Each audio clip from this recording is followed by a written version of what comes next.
Қасыңызда депті. Ойбай, екінші балам қайда? Екінші балаң да қасыңда. Үшінші де қасыңда. Кемпірім қайда? Кемпірің де қасыңда.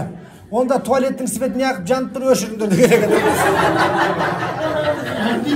Так что өрт паратса да ол наймандар свет ақшаны есептеп береді. Так что мен енді мына жап-жас болғаннан кейін 100 граммнан алыңыздар деп айтамаймын, ят қой. Просто мынандай мақал бар. Бұл өмірде көп арақ ішкен адам ана өмірде шірімейді дейміз. Заспиртованный болып қалады. Қалтасынан 5000 теңге шығарып жерге тастап, 5500-ге еңкеюге болады.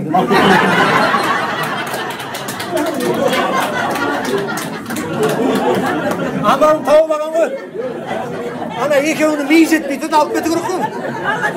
Жасасын әлімдер деп шапалақ ұрмайсыздар ма онда? Рахмет, аман болыңыздар, құрмет. Сонымен мыняққа кепті. Bir құдағи айтады дейді апамыз. Әй, қараңғағырлар, құдық сендердікі болғанмен қуық өзіміздікі далаға шығып келейді.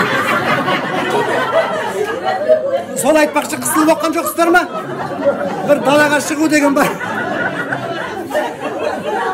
Кіріс бар, шығыс жоқ деген сияқты. Егер рұқсат етсеңіздер, алып дәм татып, содан кейін далаға шығуға болады. Әйелдер өздерінің рәсімін көрсетсін.